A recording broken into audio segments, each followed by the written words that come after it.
Margaret Whitfield leaned into her friend and whispered, "My son is so naive to marry this gold-digging nobody from trash family." She saw me listening and smiled with pure contempt. I smiled back, walked to the microphone, and said the words that would destroy her world forever. What happened next changed everything she thought she knew about power. If you're watching this, subscribe and let me know where you're watching from, because this story about putting entitled people in their place is one you'll want to share. But let me take you back 3 weeks so you understand exactly how we got to that microphone moment. 3 weeks before my daughter Clara's wedding, I met the Whitfields for the first time. I pulled up to their country club in my modest Honda, the same car I'd driven for 8 years. Not because I couldn't afford better, but because I'd learned long ago that showing your true hand too early is a rookie mistake. Margaret Whitfield greeted me at the entrance wearing a Chanel suit that cost more than most people's monthly salary. Her eyes swept over my simple black dress and sensible shoes, with the kind of clinical assessment usually reserved for livestock auctions. "Helena, welcome," she said, her voice dripping with the kind of fake warmth that screams, "I'm already planning your exit strategy." Richard Whitfield stood behind her, looking like a man who'd spent 30 years perfecting the art of avoiding his wife's sharper edges. He shook my hand with genuine warmth, but I caught the slight wince when Margaret introduced me as Clara's mother. The pause before mother was deliberate, calculated, the kind of microaggression that people like Margaret use to establish hierarchy without getting their hands dirty. We settled into the private dining room, where Margaret had apparently arranged the seating so I'd be positioned directly across from her. Prime real estate for intimidation, I suppose. "So, Helena," Margaret began, cutting her salmon with surgical precision, "what do you do for work?" The question hung in the air like smoke from a fired gun. Clara shifted uncomfortably beside me. "I take care of my own business," I replied, taking a sip of the ridiculously overpriced wine they'd ordered without asking my preference. Margaret's laugh was sharp enough to cut glass. "How entrepreneurial. And where did you go to school?" "Here and there." Margaret's smile faltered for just a fraction of a second. "Interesting." Richard cleared his throat. "Margaret, perhaps we should discuss the wedding arrangements." But Margaret was on a roll. "I just think it's wonderful when people from different backgrounds can come together. Really shows how far we've come as a society." Clara's face was turning red. My daughter had spent her whole life thinking we were just getting by, that her college fund came from my waitressing tips and careful saving. She had no idea that her struggling single mom owned more commercial real estate than most of the people in this room. "Different backgrounds can be so enriching," I agreed, watching Margaret's confidence grow. "You learn so much about people when they think they have the upper hand." Margaret smiled wider. "Exactly. James is such a generous soul, always wanting to help those less fortunate." The implication hit like a slap. My daughter was a charity case,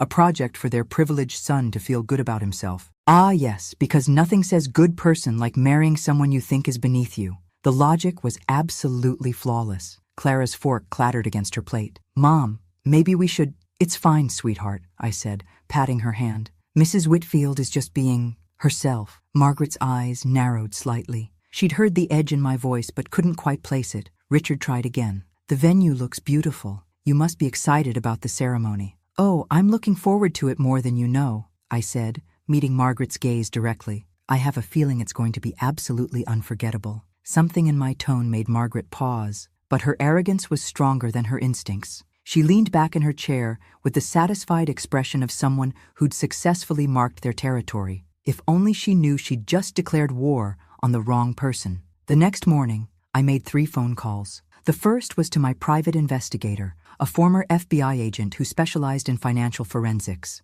The second was to my attorney. The third was to Marcus Chen, my business partner and the closest thing to family I had besides Clara. "Margaret Whitfield thinks she's untouchable," I told Marcus over coffee in my penthouse office. "I need you to find out exactly how touchable she really is." Marcus grinned. He'd been with me since I bought my first apartment building 15 years ago, back when I was still pretending to be the struggling widow everyone expected me to be. "Already on it," he said, sliding a thick folder across my desk. "Whitfield Industries has been hemorrhaging money for 2 years. They're leveraged to their eyeballs, and Margaret's been using her social connections to keep the creditors at bay." I flipped through the financial statements, feeling that familiar rush I got when all the pieces started falling into place. Nothing quite like discovering your enemy has been digging their own grave while thinking they're building a penthouse. "They owe First National about $12 million. Marcus continued. The bank's been patient because of Richard's golf buddy relationship with the president, but that patience has limits.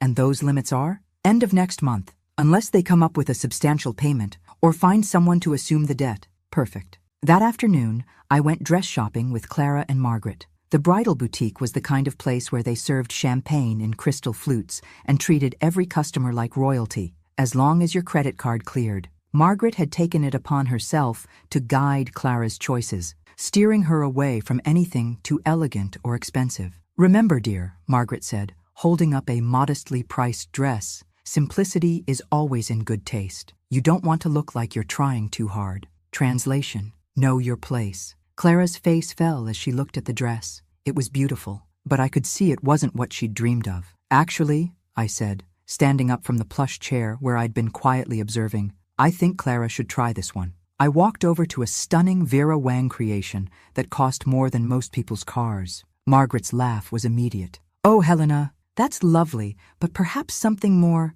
realistic? Let's see how it looks, I said, handing the dress to the consultant. When Clara emerged from the dressing room, she looked like a princess. Her face lit up in a way I hadn't seen since she was a little girl playing dress-up. Margaret's expression shifted from amused condescension to barely concealed panic. It's beautiful, but Clara, sweetheart, you have to think practically. The cost won't be a problem, I said, pulling out my black American Express card. The consultant's eyebrows shot up. Margaret froze completely. Watching privileged people discover that others might actually have more money than them never gets old. Helena, Margaret said carefully, that dress is $15,000. I can read, I replied, never taking my eyes off Clara's radiant smile in the mirror. As the consultant processed the payment, Margaret leaned close to me. I don't know what game you're playing, but this family has standards. We don't believe in putting on airs. I turned to face her fully. Mrs. Whitfield, I've never put on airs in my life. I've never needed to. That evening, I finalized the purchase of Whitfield Industries debt from First National. The bank president was more than happy to transfer the liability to someone with my credit rating and track record. Margaret Whitfield wanted to play games about family standards and knowing one's place. Game on. The morning of the wedding, I woke up in my penthouse suite and smiled at the sunrise. Today, Margaret Whitfield would learn that some people's place is higher than she ever imagined. I'd chosen my outfit carefully, a custom Armani dress in deep navy that whispered money without shouting it, paired with my grandmother's pearl necklace, the same pearls that had been in our family for 4 generations, back when the Whitfields were still trying to buy their way into society. Marcus arrived at 7 a.m. with the final documents. Everything's ready, he said, handing me the leather portfolio. Legal signed off on all the paperwork. You now officially own Whitfield Industries debt, their mortgage, and controlling interest in Richard's investment portfolio. And the timeline? They have 30 days to make full payment or negotiate new terms. Your terms. I slipped the documents into my purse next to my lipstick. Amazing how easily someone's entire world could fit into a handbag, right next to my breath mints and reading glasses. The wedding ceremony was beautiful. Clara looked radiant in her Vera Wang gown, and James couldn't stop smiling. For a moment, watching my daughter marry the man she loved, I almost felt guilty about what I was planning. Almost. But then I remembered Margaret's words at the bridal shop. I remembered the way she'd tried to shame Clara into settling for less. I remembered 30 years of people like Margaret assuming they could treat me like I was beneath them. The guilt evaporated. During the cocktail hour, I positioned myself near the bar where Margaret was holding court with her social circle. Her voice carried clearly over the gentle hum of conversation. Well, of course we're thrilled, she was saying to a woman draped in enough diamonds to fund a small country. Though I do worry about James. He's always been so generous with people less fortunate. Sometimes I think his good heart might be taken advantage of. The woman nodded sympathetically. It's wonderful that he's helping that family. Very charitable. Exactly, Margaret continued, not noticing I'd moved closer. I mean, the mother seems nice enough, but you can tell she's completely out of her depth. The poor thing probably thinks she's hit the jackpot. Her friend glanced around nervously. Margaret, perhaps? Oh, I don't mind if she hears, Margaret said, turning to look directly at me with that same contemptuous smile from our first meeting. Helena understands, don't you, dear? We're all just happy for the children. The moment stretched between us like a rubber band about to snap. Here's a free life tip. If you're going to insult someone, maybe make sure they can't financially destroy you first. Just a thought. I smiled back and walked calmly to the microphone at the front of the room. "Excuse me, everyone," I said, my voice carrying clearly through the reception hall. "I'd like to make a toast to the happy couple." The room quieted, and I saw Clara beam at me from the head table. "Marriage," I began, "is about bringing families together. It's about understanding where we come from and where we're going. It's about honesty, respect, and knowing exactly who you're dealing with." Margaret was still smiling, but something in my tone had caught her attention. "I'm so grateful to officially welcome the Whitfield family into our lives," I continued, "and I think it's time they got to know us a little better." I pulled the leather portfolio from my purse. "Some of you might not know that I've been in business for quite some time.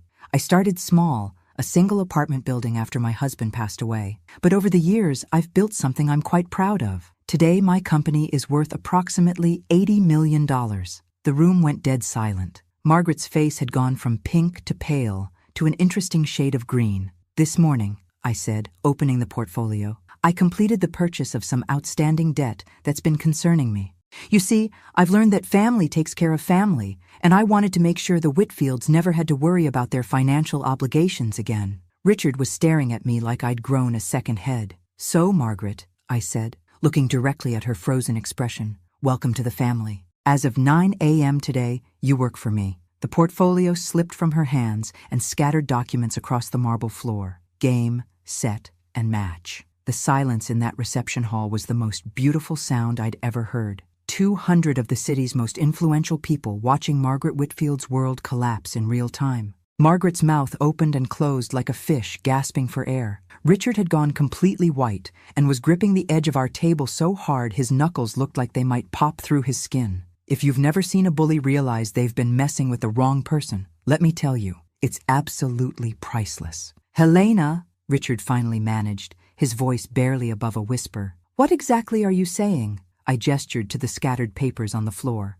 "I'm saying that as of this morning, I hold your company's debt, your home mortgage, and controlling interest in your investment portfolio. Every monthly payment you make from now on comes to me." Clara was staring at me with a mixture of shock and something that might have been admiration. James looked like he was trying to solve a complex math problem in his head. Margaret finally found her voice. This is some kind of joke. The kind of joke that cost me $14.7 million, I replied. But honestly, watching your face right now, totally worth it. The beautiful thing about karma is that it accepts credit cards. Marcus appeared beside me with additional copies of the documents. Always prepared, that man. "Mrs. Whitfield," he said politely, handing her a folder. "Everything's properly notarized and filed with the county clerk's office. If you have any questions about the terms, your attorney can contact ours." Margaret's hands shook as she opened the folder. Her friend with the diamonds had quietly melted away into the crowd, as had most of Margaret's social circle.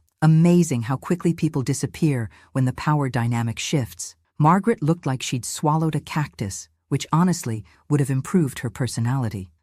But why?" Margaret stammered. "We barely know each other." I stepped closer to her, close enough that only she could hear my next words. "You called my daughter a charity case. You assumed I was beneath you. You tried to make her settle for less because you thought we couldn't afford better." My voice was calm, almost gentle. "I don't like people who underestimate me. Margaret, it never ends well for them." Richard was frantically scanning the documents. "Helena, surely we can work something out. There must be some arrangement." "Oh, there is," I said, turning back to address the room. "It's quite simple, actually. Treat my daughter with the respect she deserves, and we'll get along beautifully. Continue to act like she's not good enough for your family, and I'll exercise every legal right I now have as your primary creditor." James stood up abruptly. "Mom, Dad, is this true? Are you really in debt to Helena?" The look Richard gave his son was answer enough. Clara finally found her voice. "Mom, you've been rich this whole time?" "Comfortably so," I admitted.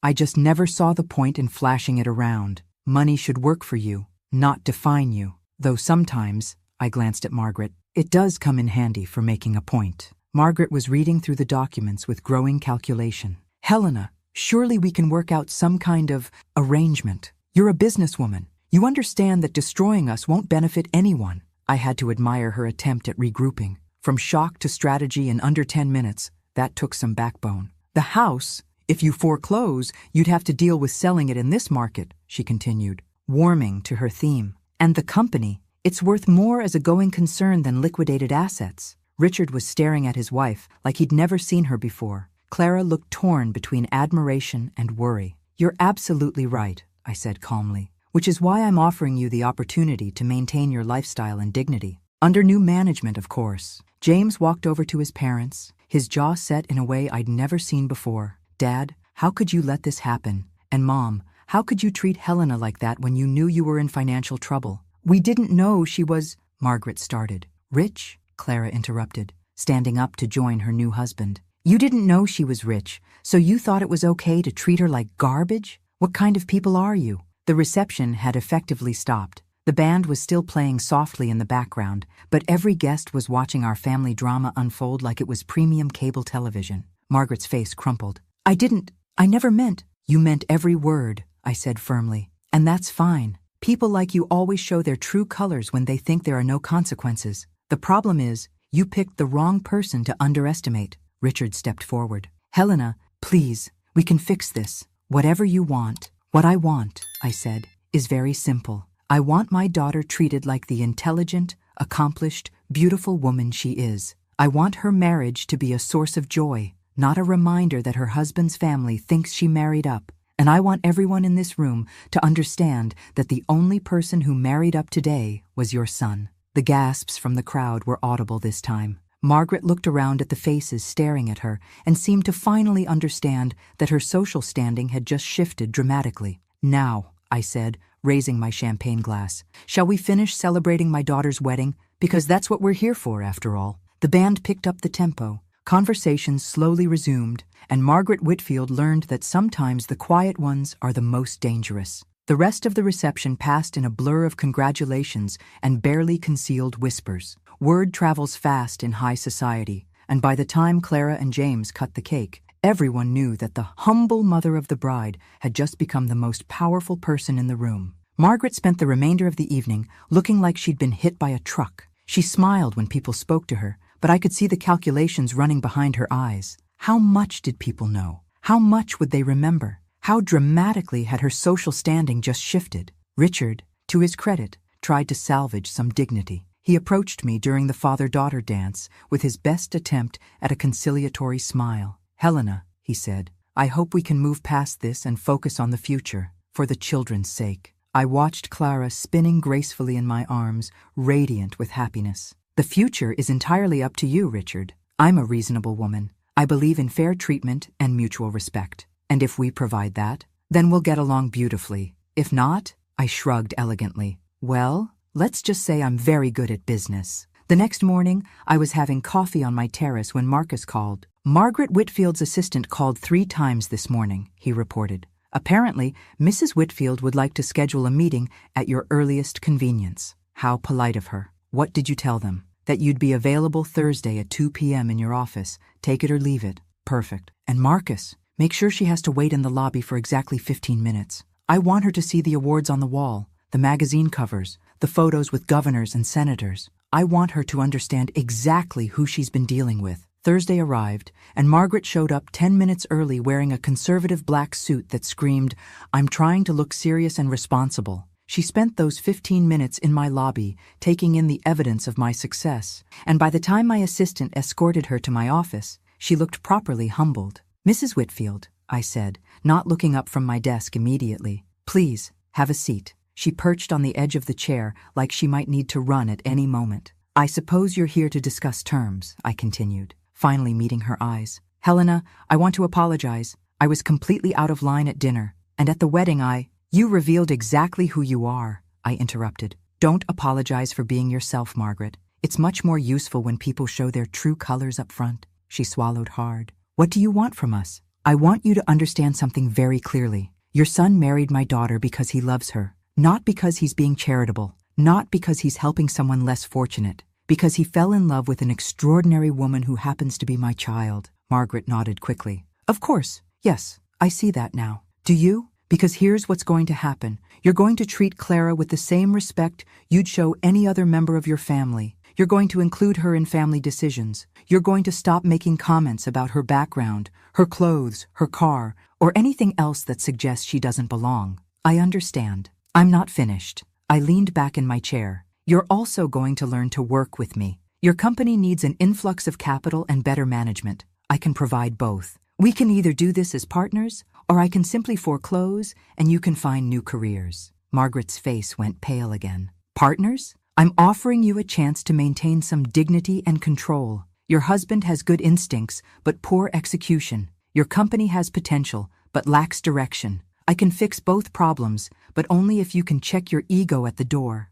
And if I can't? I smiled. Then in 30 days, you'll be looking for jobs and a new place to live. Your choice. Margaret sat quietly for a long moment, and I could practically see her pride wrestling with her survival instincts. It was like watching someone's ego get into a cage match with basic math. Reality was winning by a landslide. What kind of partnership are you proposing? The kind where I make the major decisions and you learn to say, "Yes, ma'am," when I give you an instruction. My voice was perfectly pleasant. Think of it as an extended lesson in humility. The flush that crept up Margaret's neck told me she was getting the message loud and clear. I'll need to discuss this with Richard. Of course, you have until Monday to decide. After that, the offer expires and we move to foreclosure. Margaret stood up on shaky legs. Helena, I know I don't deserve this consideration after how I treated you. You're right, you don't deserve it. But Clara does. She deserves to have a wedding she can look back on with joy, not as the day her new family imploded. She deserves in-laws who respect her. And she deserves a mother who protects her from people who think they're better than she is. Margaret's eyes filled with tears. I understand. I hope you do. Because this is your only warning, Margaret. Cross me again, and there won't be a third chance. After she left, I poured myself another cup of coffee and looked out at the city skyline. Sometimes being underestimated was the greatest gift people could give you. It made the victory so much sweeter. Monday morning arrived with a phone call from Richard at exactly 9 a.m. We accept your terms, he said without preamble. Margaret and I discussed it over the weekend and were prepared to move forward as partners. How gracious of you to accept my generous offer, I replied, not bothering to hide my amusement. I'll have Marcus draw up the partnership agreements. We'll start with a full audit of your company's operations. Helena, about Margaret, she's struggling with this situation. She's not used to taking direction. Then she'll learn, or she'll find herself looking for a new situation. I'm running a business,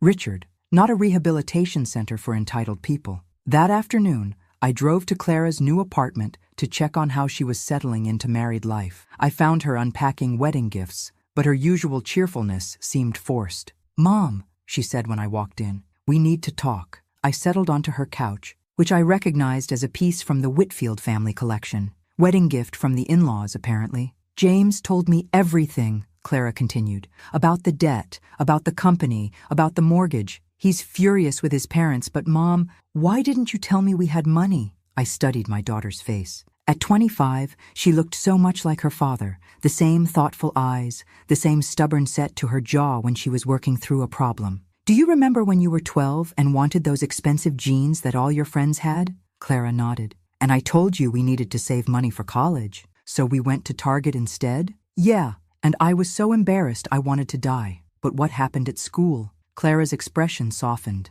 Katie Morrison made fun of my jeans, called them cheap knockoffs. But instead of being embarrassed, I got angry and told her that having expensive clothes didn't make her a better person. And I realized I was right. The kids who liked me didn't care what brand my jeans were. And the ones who did, well, their opinions didn't matter. I smiled. I wanted you to grow up understanding your own worth, not depending on material things for confidence. I wanted you to choose friends who cared about who you are, not what you have. But Mom, we could have lived differently. Would you have been happier? Would you have worked as hard in school if you'd known college was already paid for? Would you have developed the same strength of character if you'd never faced any challenges? Clara was quiet for a moment.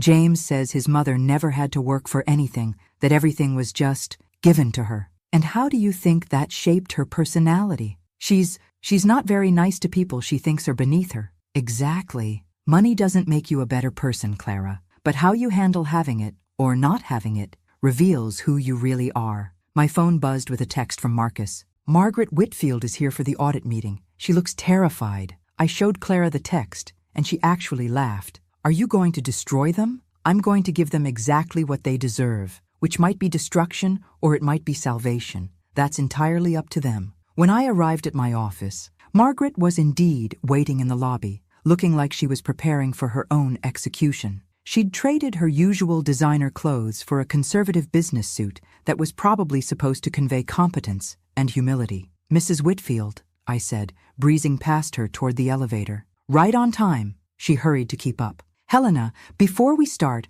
I wanted to say again how sorry I am about actions, not apologies," I interrupted as the elevator doors closed. "Show me you've learned something instead of telling me." The audit was brutal. 3 hours of going through their books line by line, examining every contract, every decision, every financial misstep of the past 5 years. Richard had been making decent strategic choices, but horrible tactical ones. Margaret had been treating the company like her personal piggy bank, using corporate credit for everything from her hair appointments to her charity lunch expenses. "This," I said, pointing to a line item for $50,000 in consulting fees paid to Margaret's sister. What exactly was she consulting on? Margaret squirmed. She helped with some decorating decisions for the office. $50,000 for decorating advice? She has very good taste. I looked at her for a long moment. "Margaret, when I ask you a question about this company's finances, I expect an honest answer, not creative storytelling. Try again." Margaret's face went red. "She didn't actually do any consulting. I was helping her through a difficult divorce. So you stole $50,000 from your company to give your sister a divorce settlement. I wouldn't call it stealing. What would you call it?" The silence stretched uncomfortably. "I made a mistake," Margaret finally admitted. "You made a choice, and now we're going to fix it. All of it." By the end of the meeting, I had a complete picture of just how badly they'd mismanaged their business. But I also had something else, a clear understanding that Richard had potential, and Margaret had just been making decisions based on ego rather than logic. "Here's what's going to happen," I announced. "Richard, you'll focus on client relationships and strategy. That's where your strengths are. Margaret, you'll handle administrative operations under my direct supervision. Every expense over $50 gets approved by me personally." Margaret's jaw dropped. "You want me to ask permission for office supplies? I want you to learn the value of $1 and the cost of accountability. Consider it part of your education." Richard tried to intervene. "Helena, perhaps that's a bit..." "Richard," I said calmly, "your wife spent $50,000 company dollars on her sister's divorce without telling you. She's charged $3,000 worth of personal spa treatments to corporate accounts. She bought a $15,000 handbag and called it a business meeting expense. Did you know about any of this?" Richard's face went white as he looked at Margaret. "Is this true?" Margaret couldn't meet his eyes. "So," I continued, "Margaret is going to learn to manage money responsibly, or she's going to find herself learning about unemployment benefits. Your choice, Margaret." For the first time since I'd met her, Margaret Whitfield looked genuinely ashamed. It was a good look on her. Margaret's re-education began immediately. The next morning, she arrived at my office at exactly 8 a.m., 15 minutes early, I noted with approval, carrying a legal pad and wearing an expression of grim determination. "I brought the receipts you requested," she said, placing a thick folder on my desk.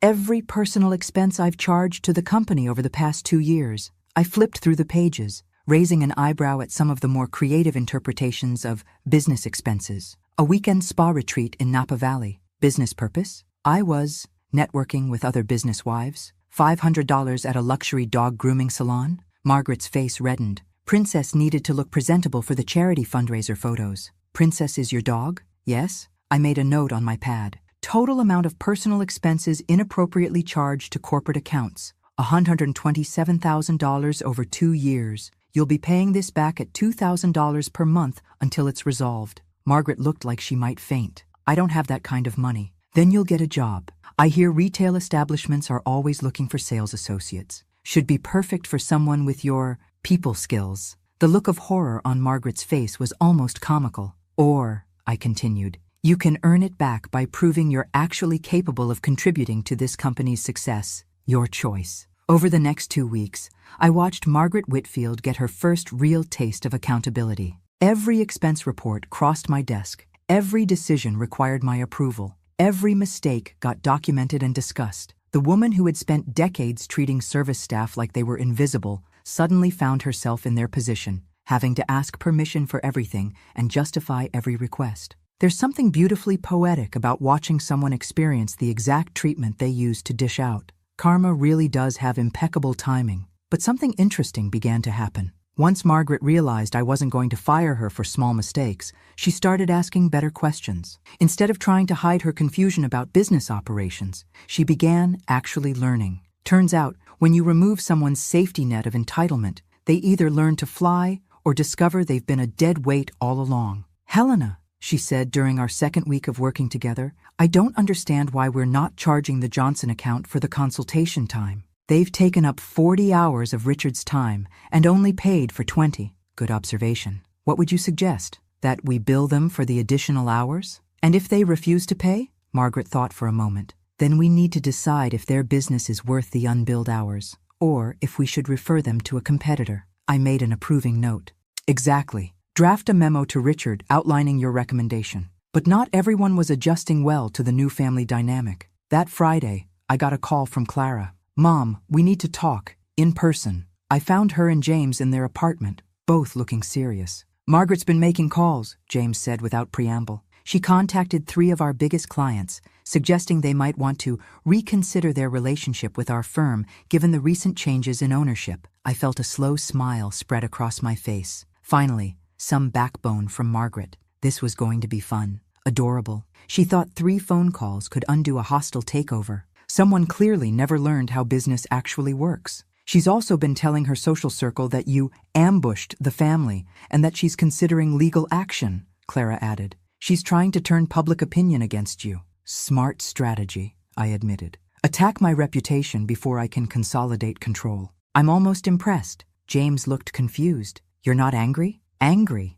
I'm delighted. This is the first intelligent thing Margaret has done since I met her. Much more interesting than just rolling over and accepting defeat." I looked at my son-in-law, this young man who genuinely loved my daughter and was trying to navigate between his wife and his family's dignity. "James, your mother is finally showing some fight. That's the first sign of real character I've seen from her." "But she's trying to damage your business," Clara protested, "and failing spectacularly. I've already spoken to all 3 clients. They're more interested in working with someone who has actual financial backing than someone spreading gossip." I poured myself tea from Clara's kettle. "Besides, Margaret just gave me valuable information about her mindset. She still thinks this is about social status and reputation. Watching someone try to fight a financial war with social media tactics is like watching someone bring a butter knife to a gunfight, isn't it?" James asked. "For her, yes. For me, this was always about respect. And now Margaret is showing me she's capable of strategic thinking instead of just passive aggression. That's progress." Clara shook her head. "Only you would see someone trying to sabotage you as a positive development. Margaret spent 3 weeks trying to figure out how to fight back. She developed a plan, identified my potential vulnerabilities, and executed a coordinated attack. 6 months ago, she would have just cried and complained to Richard. That evening, Margaret called me herself. "Helena, I think we got off on the wrong foot with this business arrangement." "Did we?" "I thought we understood each other perfectly. I've been reconsidering your partnership offer. Perhaps we could discuss modified terms, something more collaborative." I had to admire her persistence. 2 failed strategies, and she was already working on a 3rd angle. "Margaret, what exactly are you proposing?" "Equal partnership. 50-50 split of decisions and profits. We both bring valuable assets to the table." The audacity was breathtaking. I actually laughed. You have to admire someone who can lose everything and still think they're in a position to negotiate. That takes either incredible confidence or complete delusion. "Margaret, 3 days ago you tried to sabotage my relationships with my own clients. Now you want equal partnership?" "I was testing your business acumen, making sure you could handle pressure." "How thoughtful of you. Testing the person who holds your mortgage and your husband's livelihood." I let the silence stretch. "Here's my counteroffer. You can continue working under my supervision and learn to run a business properly, or I can foreclose on Monday. Your choice." The silence was so thick, you could have cut it with a bankruptcy notice. "Helena, the original terms stand, Margaret. The only thing that's changed is that now I know you're capable of strategic thinking. Use it wisely. Sometimes, the best way to break someone's pride is to let them exhaust all their options first." Thanksgiving arrived with the kind of autumn weather that makes you believe in fresh starts. Clara and James were hosting at their apartment, and for the first time since the wedding, both families would be sitting around the same table. I arrived early to help with preparations, finding Clara in the kitchen looking stressed. "What if this is a disaster?" she asked, chopping vegetables with more force than necessary. What if Margaret says something awful? What if you two start fighting? What if you take a deep breath and remember that you're a married woman hosting her first family dinner? I suggested, taking the knife away before she injured herself. This is your house, your rules. Anyone who can't behave like a civilized adult can leave. Margaret and Richard arrived precisely on time, bearing flowers and what appeared to be genuine nervousness. Margaret had traded her usual power suits for a simple dress that was elegant without being showy. "Clara, dear," Margaret said, presenting the flowers, "thank you for hosting. The apartment looks beautiful." I watched carefully, but the compliment seemed sincere. Dinner conversation was fascinating to watch. Clara expertly guided discussions that highlighted her guests' achievements without making them sound boastful, while simultaneously exposing the shallowness of Margaret's usual social metrics. When Margaret mentioned her charity work, Dr. Williams shared stories about actual systemic change. When Margaret tried to steer toward designer topics, Maria talked about her innovative business strategies. When Margaret brought up exclusive social events, Janet discussed her mentorship programs for underprivileged entrepreneurs. I caught Clara's eye across the table and saw her slight wink. My daughter was systematically deconstructing Margaret's worldview without raising her voice or making a single direct criticism. Watching someone get educated by people they would have previously dismissed as beneath them is pure poetry in motion. "Margaret," Clara said during dessert, "I was thinking about what you said last week about wanting to contribute more meaningfully to the business. Maria's been looking for an experienced project manager for her new community development initiative." Margaret's fork paused. "Community development? Affordable housing construction," Maria explained. "We're building homes for families who've been priced out of the market. It's challenging work, lots of bureaucracy, community relations, budget management, but incredibly rewarding." "It sounds," Margaret searched for words, "very hands-on." "Absolutely. No delegating to assistants or hiding behind a desk. You'd be working directly with families, contractors, city planners." Maria's enthusiasm was genuine. "Clara mentioned you have experience with project coordination." I watched Margaret's face carefully. This was Clara's masterstroke, offering Margaret a chance to prove herself in an environment where her old attitudes would be immediately exposed and corrected. The look on Margaret's face was priceless, like someone had just offered her a chance to vacation in a maximum security prison. I'd need to learn quite a bit," Margaret admitted. "We all did," Janet added. "The difference between managing people and actually leading them is something you can only learn by doing." As the evening wound down and the guests departed, Margaret lingered in the kitchen while Richard waited by the door. "Clara," she said quietly, "that was illuminating. I hoped it would be. Your friends are impressive women. They're women who've built their own success instead of inheriting it." Clara replied matter-of-factly.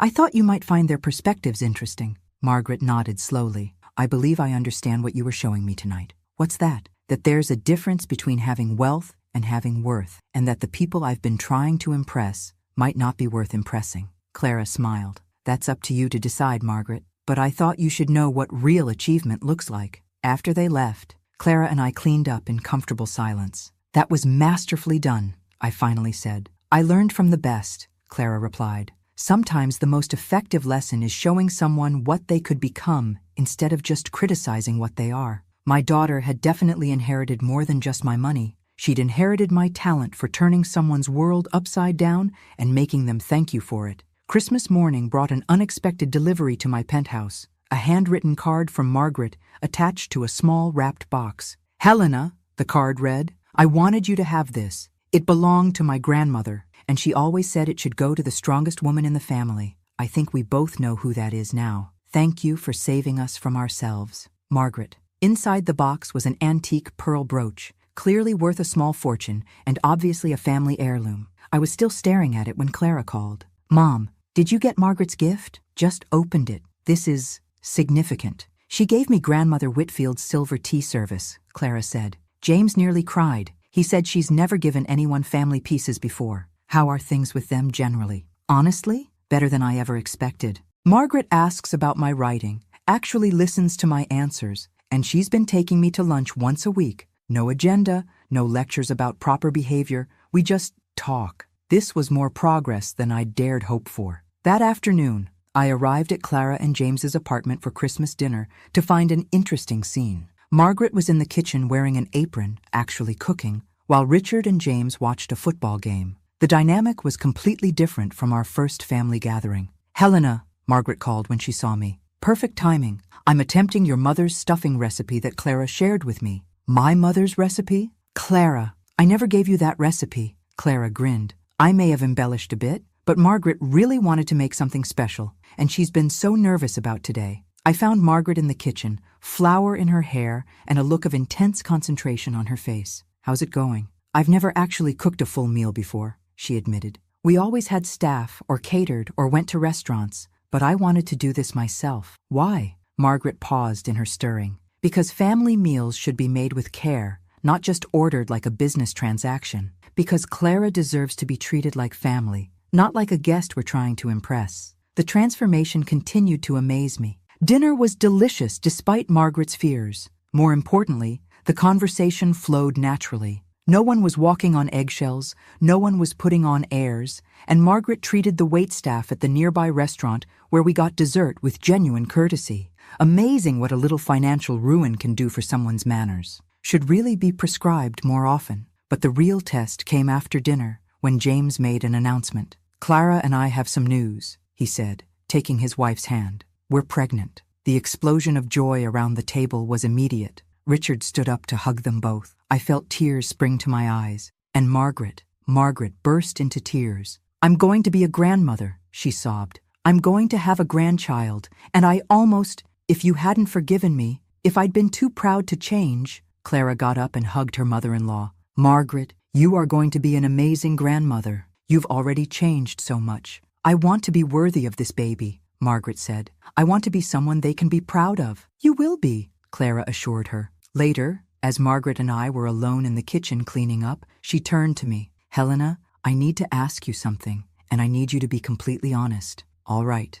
Do you think I can really change? I mean, permanently? Or am I just behaving because I'm scared of the consequences?" I considered her question carefully. 3 months ago, I would have said people like you never really change. You just get better at hiding who you are. And now I think you've discovered that you actually like being a better person. The question is whether you'll stick with it when it gets difficult." Margaret nodded. "I've been thinking about that too, about what happens when you're not watching over my shoulder anymore." "What do you think will happen?" I think I've learned to watch over my own shoulder, to ask myself before I speak or act, is this the person I want to be? Is this how I want to treat people? And what's the answer usually? Usually that the old Margaret would have been unkind, and the new Margaret chooses to be better. I smiled. That's a good system. "Helena, can I tell you something that might sound strange?" "Go ahead." Being humbled. It was the best thing that ever happened to me. I spent 60 years thinking I was superior to everyone around me, and I was miserable.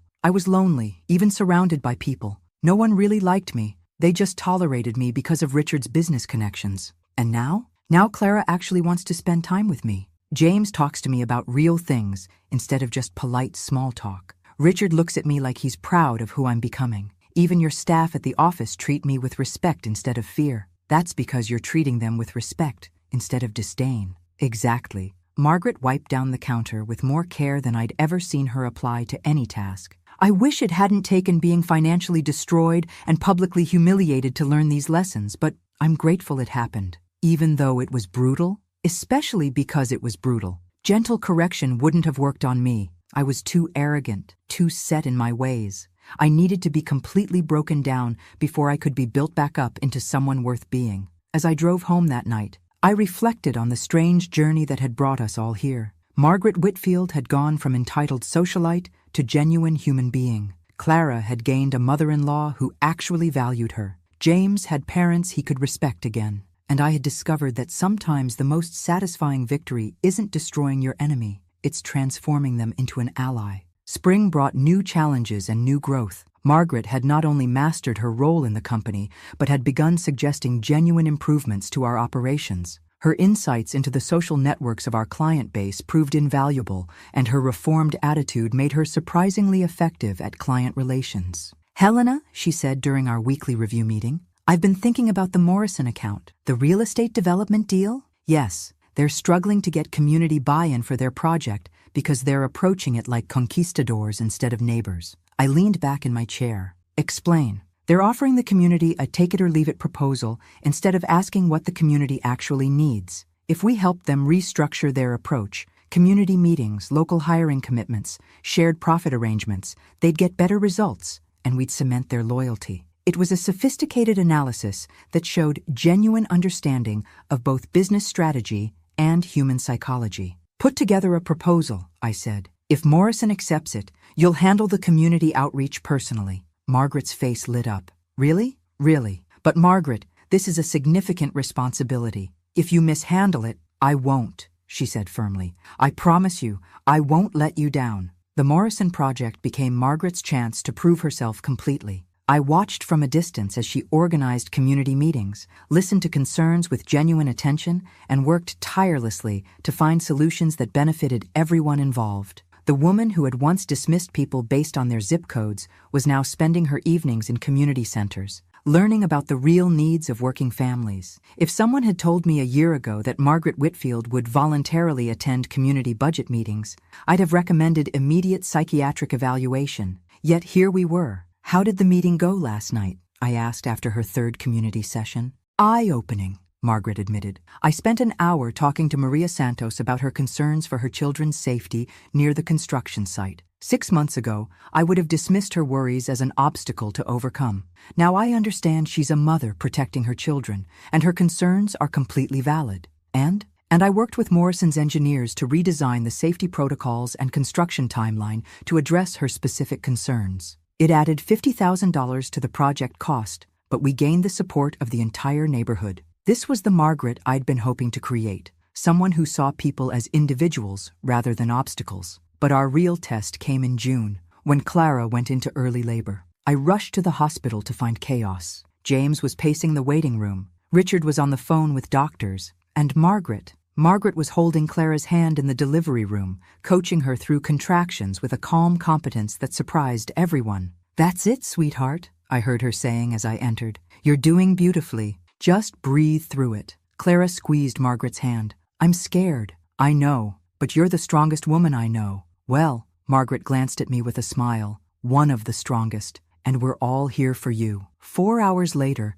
Emma Catherine Whitfield made her entrance into the world, and I watched Margaret Whitfield completely melt. "She's perfect," Margaret whispered, tears streaming down her face as she held her granddaughter for the first time. "Clara, she's absolutely perfect." "Do you want to hold her, Helena?" Clara asked. I took my granddaughter in my arms, this tiny person who represented the future of our complicated, rebuilt family. "Hello, little one," I whispered. "You have no idea how many people fought to make sure you'd be born into a family that knows how to love properly." Margaret overheard and laughed through her tears. That's one way to put it. Over the next few weeks, I watched Margaret throw herself into grandmother duties with the same intensity she'd once applied to social climbing. She researched car seats with the thoroughness of a federal safety inspector. She baby-proofed their house like she was preparing for a presidential visit. She read every parenting book published in the last decade. Watching a former socialite become a helicopter grandmother is like watching someone discover they actually have a heart.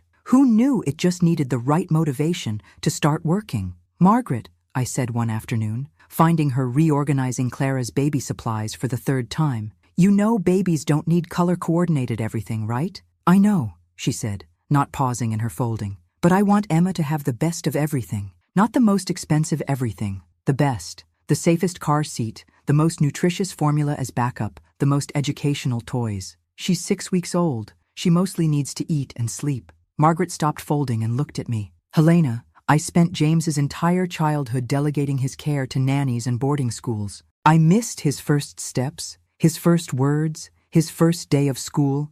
I thought money could replace presence. And now? Now I understand that presence is the only gift that actually matters. I want to be here for Emma in ways I never was for James." It was another piece of the puzzle falling into place. But Margaret's real graduation moment came when Clara asked her to host a baby shower. "I want you to plan it," Clara said. "Something elegant but not intimidating. I want my friends to feel welcome, not like they're being judged." I watched Margaret's face carefully. This was a test of everything she'd learned about treating people with respect, regardless of their background. The shower was perfect. Margaret had chosen a beautiful but understated venue, planned activities that were fun without being precious, and created an atmosphere where Clara's college friends felt just as comfortable as the Whitfield family's social circle. Most importantly, I watched Margaret genuinely connect with people she would have dismissed a year earlier. She spent 20 minutes talking to Clara's friend Jenny about her job as a social worker,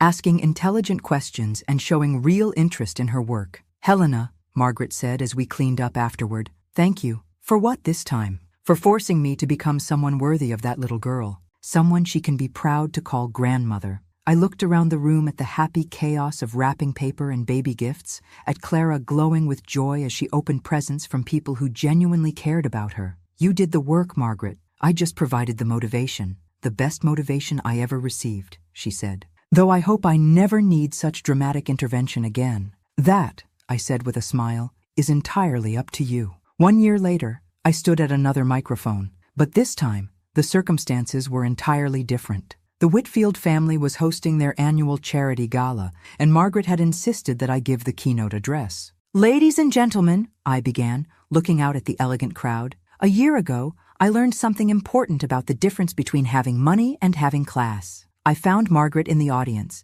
sitting at the head table with Clara and James, Emma sleeping peacefully in her arms. Class isn't about your bank account or your zip code. It's not about your clothes or your car or which country club accepts your membership. Class is about how you treat people when you think no one is watching. It's about lifting others up instead of putting them down. It's about recognizing that everyone deserves dignity and respect. The audience was listening intently. This past year, I've had the privilege of watching someone discover what real class looks like.